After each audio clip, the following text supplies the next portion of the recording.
안녕하세요. 뉴스와 사람들입니다. 이종섭 해외 도피건에 대해 김민석 총선상황실장은 다음과 같이 밝혔습니다. 해병대 순직 사건의 피의자로 출국 금지 대상인 이종섭 전 국방부 장관을 호주 대사로 임명한 것은 명백한 범죄 은닉이자 범인 도피 시도입니다. 대통령이 내놓고 범인을 해외 도피시키겠다는 겁니까? 대통령 탄핵 여부가 거론됐을 만큼 대통령 자신이 직접 관련된 사건 아닙니까? 온 국민이 잊지 말자 이채 양명주를 외치면서 이태원 참사, 해병대원 순직, 양평 고속도로, 명품백 수수, 김건희 주가 의혹 등 5대 비리를 외치는 시점에 핵심 범인 은닉 시도는 참으로 무모하고 겁없는 대국민 도전입니다. 국민을 바보로 압니까? 자, 바보 취급의 대상은 대한민국 국민만이 아니라 호주 교민도 포함되지요. 시드니 촛불 행동은 이종섭 반대 규탄 집회를 열고 이종섭 씨 호주는 1868년 이후 죄수 수송을 안 받습니다. 고백홈. 이종섭 신임 대사는 호주에 올 것이 아니라 윤석열 대통령 개입 여부에 진실을 밝히고 수사를 받아야 한다 라며 분노했습니다. 황교익 작가도 이렇게 밝혔지요. 정말 몰라서 묻는 겁니다. 출국 금지된 범죄 혐의자를 타국의 대사로 임명한 국가가 있었습니까? 이어 입장을 바꾸어 생각해 봅시다. 호주가 출국이 금지된 범죄 혐의자를 우리나라의 대사로 보내면 기분이 좋겠습니까? 라고 일갈했습니다. 추미애 장관도 다음과 같이 밝혔지요.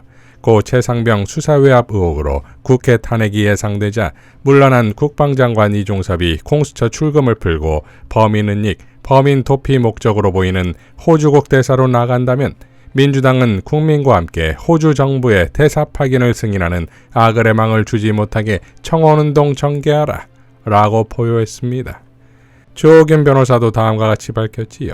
역대 최고위급 국방장관이 호주 대사로 임명되었다고 한국이 호주를 중요하게 생각한다고 호주 언론이 보도를 했는데 좀 있으면 호주가 범죄자 도피처냐고 호주 국민들이 분노할 것이라는데 500원 건다. 참고로 이종섭 장관이 최상병 수사와 관련해서 받고 있는 혐의를 호주에서는 퍼버팅 더 코스 오브 저스틱이라고 하는데 호주에서는 매우 중대한 범죄다 라고 밝혔습니다. 자, 지난 2월 한동훈은 이재명 대표의 변호사들이 출마하는 것을 두고 그들은 대장동의 비밀을 알고 있다. 그러니까 이재명 대표 입장에서는 무서울 것이다. 공천을 줘야 하겠다라는 생각이 있을 것이다 라고 발언했었지요. 이 발언이 고스란히 이종섭 빼돌리기로 윤석열과 한동훈 본인에게 꽂힙니다. 즉, 그들은 해병대원 사망 사건의 비밀을 알고 있다. 그러니까 윤석열 입장에서는 무서울 것이다. 이거 아니겠습니까? 이현주 전 의원은 다음과 같이 밝혔습니다. 최상병의 원혼이 떠돈다. 우린 기억해야 한다.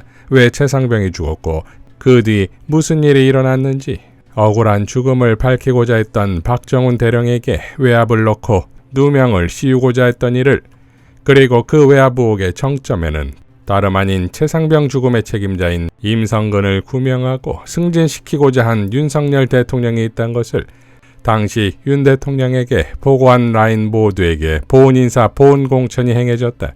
이종섭 국방장관이 외교관 부임지 중 모두가 가고 싶어하는 호주 대사로 내정되었다. 심지어 수사 외압 건으로 출국 금지 중이었다. 직권남용 혐의로 출금 중인 자가 대사라니 지나가던 소가 웃을 일이다. 안보실 임종득 차장은 어떤가? 여당의 최고 양지인 경북 영주로 단수공천되었다. 최상병 사건에 대한 수사 외압은 국기문란 사건이다. 국가의 기강을 중시하는 보수적 가치로는 도저히 있을 수 없는 국기문란 사건이다. 그러니 임종득의 공천은 국기문란 공천이요. 정당 공천권을 범죄에 대한 보상으로 행사한 사법기강 문란 공천이다. 또한 이종섭의 호주 대사 내정은 국기문란, 직권남용죄나 직무유기죄의 수개 혐의, 즉 헌법과 법률에 중대한 위반 혐의가 있는 자를 해외로 도피시키고자 한 일이니 범죄은닉죄, 증거인멸죄에 해당된다. 최상병의 사망 원인 그 수사 외압, 박정훈 대령의 누명 씌우기, 이종섭에 대한 대통령 인사권 남용과 임종득에 대한 공천권 남용은 전부 어마어마한 국기문란 게이트이다. 나는 당선되면 최상병 사망 및 수사위압 사건 전반에 대한 특검과 국정조사를 추진할 것이다. 될 때까지 끝까지 악착같이 할 것이다. 그래야 군대 가는 20대들이 믿고 군대 가고 아들 군대 보내는 부모님들이 믿고 보낼 것 아닌가. 아마도 윤석열 대통령은 국민 무서운 줄 모르고 계속 거부권 행사하겠지만 정의는 살아있음을 보여주겠다. 이건 이념이나 진영, 당의 문제가 아니지 않는가. 입틀막 한다고 찍하고 있으면 어떤 변화도 없다. 이대로 괜찮은가? 라고 일갈했습니다. 자, 그러니까 공천으로 해외 도피로 입막음은 곧 증거인멸이지요. 김영민 의원은 민트TV에서 다음과 같이 발언했습니다. 이 최상병 사건 자체가 축소 수사, 은폐 수사를 대통령이 직접 지시하거나 직접 하는 것을 승인 혹은 묵인하는 관여가 드러나면 네. 지금 이렇게 증인을 혹은 피의자를 도망가게 하는 것 역시 네. 다 탄핵 사유에 해당될 수 있다고 봐야 돼요. 그런데 네. 지금 윤석열 정권이 사실은 이게 처음이 아닌 것 같아요. 이 정권이 네. 지금 증거인멸 정권이라고 저는 지금 부르고 싶은데 그러니까요. 기억하실지 모르겠는데 이태원 참사 때 최근에 판결이 났는데요. 네. 이태원 참사가 발생하고 나서 당시 경찰청에 있는 경찰들이 관련된 기록들을 삭제했어요. 어머나. 그래서 삭제한 게 유죄다. 1심에서 실형 선고되고 막 그랬거든요. 그래서 그 증거인멸했던 게 일단 한번 확인이 된 게 하나 있죠. 이태원 참사 때. 네. 그리고 또 하나 또 중요했던 게 최근에 코바나 콘텐츠 사무실을 폐쇄했습니다. 코바나 콘텐츠 사무실이 어떤 곳이냐? 명품백을 그러니까요. 수수한 범죄 현장이 될 수 있죠. 그렇죠. 네, 그 범죄 현장을 싸그리 다 없애버렸습니다. 폐쇄했어요. 증거인멸이네요. 그렇죠. 그 증거인멸이죠. 수사 안 하고 짐을 다 뺐단 말이죠. 네. 그래서 이 정권은 증거인멸 정권 아니냐라는 것을 지금 강도 높게 비판을 해야 될 것 같아요. 네. 이제 이게 진짜 도주를 시키는 거다라고 느낌이 합리적 의심이 좀 확실하게 드는 이게 두 가지가 있습니다.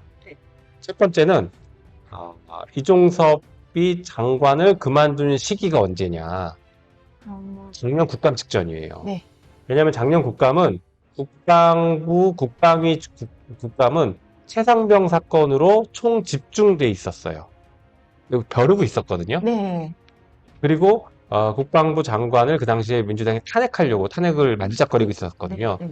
그러니까 그 바로 직전에 사퇴해버립니다. 이때부터 도망가고, 그리고 신원식 장관 지금 신원식 장관 뭐 있죠? 앞에 뭐 붕자 장관 뭐 있죠? 붕짜자 붕짜? 네, 하여튼 업무 시간에 예. 주식 투자를 했던. 그렇죠. 네. 이분을 갑자기 국방부 장관으로 임명하면서 교체를 했죠. 그래서 국감에 나와서 이종섭 장관이 증언을 해야 되는 상황이잖아요. 증언하는 것들 다 피하게 만들어버렸습니다. 한마디도 못하게 딱 빼줬어요. 그렇게 해놓고 그 다음에 지금 또 이제 수사가 이루어지니까 호주 대사로 지금 발령을 낸 거잖아요. 대사로 가려면 대사는 사실 장관보다 아래급이에요. 국방부 장관을 지냈던 사람이 장관이 다른 나라의 대사로 가려면 그만한 분명한 이유가 있어야 돼요. 그렇죠. 뭐 전문가라든지. 그렇죠. 국방부 장관으로 있다가 갑자기 외교부 장관 밑으로 들어가는 거예요. 그럴 거면 그 자리에 꼭 가야 될 만한 어떤 중요한 이유가 있어야 되는 거예요. 그냥 가는 게 아니에요. 대사가 우리가 되게 높아 보이긴 하지만 어쨌든 외교부 장관 밑에 있는 공무원이거든요. 그러면은 국방부 장관, 동급이었던 장관으로 있다가 이 외교부 장관 밑으로 가는 호주 대사로 갈 거면은 이종섭 전 장관에게도 굉장히 중요한 이유가 있어야 되고, 이 정부에도 어떤 사활을 걸 만한 굉장히 중요한 이유가 있어야 되는 겁니다. 그 이유는 수사를 피하기 위한 목적 외에는 보이지 않는다는 게 문제인 것이죠. 적어도 윤석열 대통령이 임명을 했다라고 하면 왜 임명을 하는지에 대한 굉장히 중요한 설명을 했었어야 돼요, 국민들에게. 자, 결국 호주 대사로 임명하고 대놓고 국민이 보든 말든 즉각적으로 출금 해제를 한 것은 이 사건의 몸통이 점점 드러나고 있고, 드러나면 끝이라는 두려움, 공포가 얼마나 큰 것인지를 말해주는 것 아니겠습니까? 윤석열 아바타 한동훈도 윤석열처럼 공포에 떨 일이 또 생겼지요. 다스베이더 300회 특집에 출연한 조국 혁신당의 이혜민 영입인재는 다음과 같이 발언했습니다. 우리 이호는 한동훈 비대위원장 평상시에 어떻게 생각하십니까? 기괴합니다. 기대합니다. 그 영입식이 있던 전날 미국에서 편도 비행기 티켓 끊고, 근데 제가 어디에서 왔었냐면은 전 세계 기술의 성지 실리콘밸리에서 왔습니다. 실리콘밸리에 재작년 해서 굉장히 큰 입시 비리 관련된 일들이 있었어요. 그걸로 그 지역에 사시는 한국계 학부모님들의 정치적인 성향을 다 떠나서 그분들을 똘똘 하나로 뭉치게 만든 장본인? 아, 그랬어요? 네, 그런 일을 한 걸로 저는 한동훈 치를 기억합니다. 아까 대기실에서 들었던 얘기 정말 적나라했거든요. 너무 예쁘게 말씀을 하시는데 우리 의원님이. 그래서 난리가 제가 났습니다. 소스를 다 드리도록 하겠습니다.